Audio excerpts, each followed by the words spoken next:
예, 국방연구 박찬관입니다. 사실은 김성만 대통령은 제가 모시고 있었던 상관이고 또 저보다 더 해군 생활을 더 많이 하시고 여러 가지 책임을 맡으셨기 때문에 사실 말씀하신 것들에 대해서 제가 크게 의기를 제기할 것은 없습니다. 또 이 기자님께서 많이 말씀하셨기 때문에 사실 보태기도 참 어려운 상황입니다. 기본적으로 저는 우리 김성만 대통령께서 북한의 위협이 굉장히 높고 또 당장이라도 도발하셨기 때문에 이에 대해서 사실을 실체를 정확하게 인식하고 정치적, 군사적인 지금 태세나 체제뿐만 아니라 정치적인 측면에서도 상당한 노력을 해서 완벽한 억제 체제, 공격 체제를 갖춰야 된다. 이렇게 그런 측면에서 사실 많은 대비책을 제시했습니다. 제가 숫자 세보니까 10개의 대비책이더라고요. 굉장히 많기 때문에 또 한 가지가 굉장히 중요한 이슈입니다.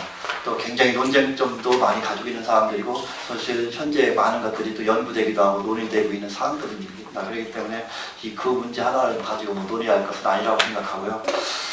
저도 발표하신 김정은과 마찬가지로 북한의 보면 이 서북 서해 지역, 특히 서북 도서 지역에서의 군사 위협이 굉장히 높다고 생각합니다. 지금 최근에 핵과 미사일 같은 위협 공간을 많이 하고 있지만 실질적으로 북한이 도발을 선택할 수 있는 장소나 지역은 이쪽 지역이 아니라고 생각합니다. 그 이유는 사실 여러 가지 고려하건데 서북도서 자체는 북한이 자신이 도발하는 것에 대해서 어찌 보면 자신의 정당성도 선전할 수 있고 다양한 방법으로 자기가 원하는 방식의 도발을 선택할 수 있기 때문에 저강도 분쟁에서부터 고강도 분쟁 이렇게까지 모든 형태로 다 할 수 있다 그렇게 생각합니다.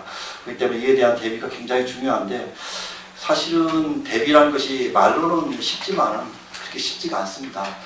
사실은 아까 정보의 실패다, 작전의 실패다 얘기했죠. 정보 작전의 다 문제였죠. 사실은 천안함 피격 사건을 보게 되면 결과론적으로 보면은 사실 그렇게 모든 것들을 다 진단합니다.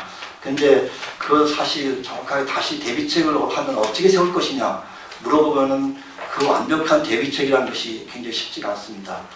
사실은 잠수함을 예를 든다고 하면은 잠수함 아까 우리 말씀하셨다시피 잠수함에 대한 천안함 사건 이후에 소위 말해서 소나 성능 개선을 하려고 노력을 했고 그걸 해서 될 문제가 아니지만은 그렇게 했고 또 어뢰에 대한 대항책을 마련했지만 그것도 미공책이죠.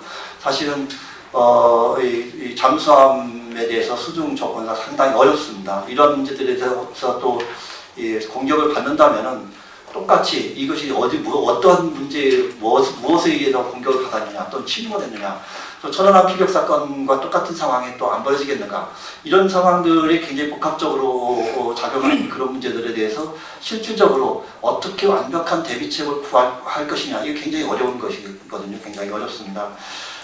북한이 이제까지 도발한 거 보면 수상함정에 의한 도발, 또 잠수함에 의한 공격, 해안포에 의한 공격, 이제 미사일 공격은 아직 안 했습니다.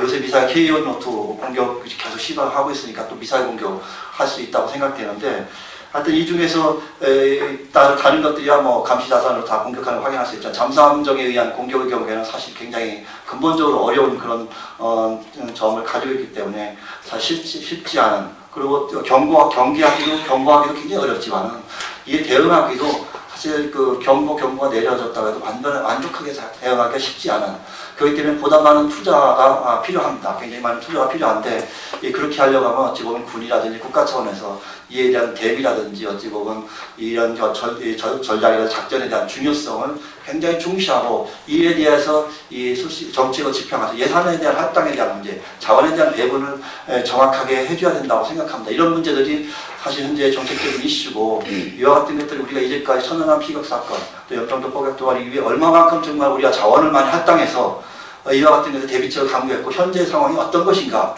사실 매 천안함 피격 사건 1주년, 2주년, 3주년에 들어오면서 이것들을 평가하고 재진단해 보여야 될 필요가 있다 생각합니다. 이번에도 또다시 이제 이 기간을 맞이했기 때문에 과연 천안함 피격 사건 같은 유사한 상황들 도발이 있다면 과연 우리가 얼마만큼 빠르게 경계를 할 수가 있는가, 경보를 내릴 수가 있는가, 이와 같은 것들이 정말 어떠한 대응책이라든지 능력을 가지고 있는가, 이와 같은 것들에 대한 재평가 같은 것들이 굉장히 필요하고 지속적으로 반복이 이루어져야 되는 사안이라고 저는 생각합니다. 두 번째 문제가 이제 위기관리 체제 합동성과 관련돼 이게 상당히 좀 굉장히 중요한 문제입니다. 저도 굉장히 중요하게 생각하는데 사실 위기관리 체제의 합동성 문제에 대해서 문제 지금 현재 지휘부장님 말씀이 논의가 됐었던 지난 국방개혁 문제에서 얘기가 됐던 상부 지휘구조 문제까지 해서 우리 김 전님께서 말씀하셨는데 사실은 이제 그 문제와 굉장히 관련되어 있는 것들이 상부 지휘구조 문제하고 또 전구작전의 합동성 문제와 각 모든 것이 연결되어 있어갖고 굉장히 신중한 검토와 정말 어찌 보면 어떻게 하는 게 가장 바람직한 것인가에 대한 방향 설정이 필요하다고 생각합니다. 근데 가장 중요한 위기관리 체제의 문제에 있어서는 사실 이 위기관리 체제를 작동하는 데 있어서 우리 여기 발표에도 있지만은 합참의 위기관리 합동 6개 공군에 대한 어찌 보면 각종 상황이 있는데 이와 같은 것에 대해서 전문 위기관리 체제는 짧은 시간에 정책 결정하고 대응해야 되는데 이게 전문성을 가지고 있는가? 전문성을 가진 사람들이 24시간 계속 대기하면서 작전을 수행할 수 있는가?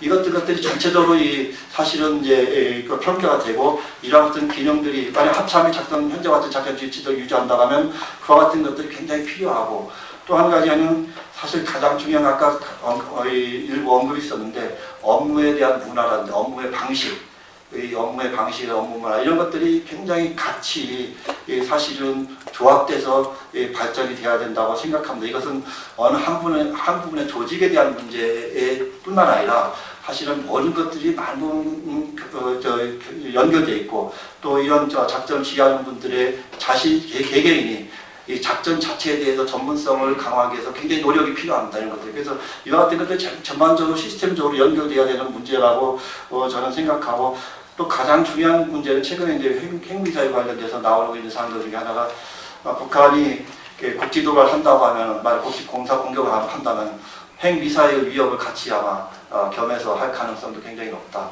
그럴 경우에 우리가 지금 적극 억제 방위 전략이라든지 적극 응징 전략을 지금 천명하고 있다.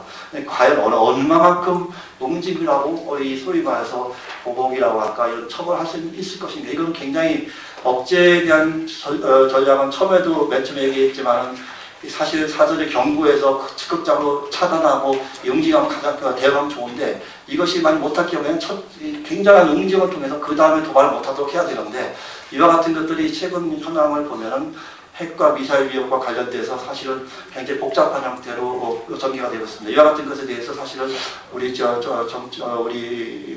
지휘부 같은 경우는 이러한 도발에 대해서 어떠한 위협에 대해서 적극적으로 응징할 것인가 이런 문제들에 대해서 사실 깊게 생각하고 사실 대응책을 마련하고 또 연습도 해보고 이렇게 해야 되지 않는가 이렇게 생각을 합니다.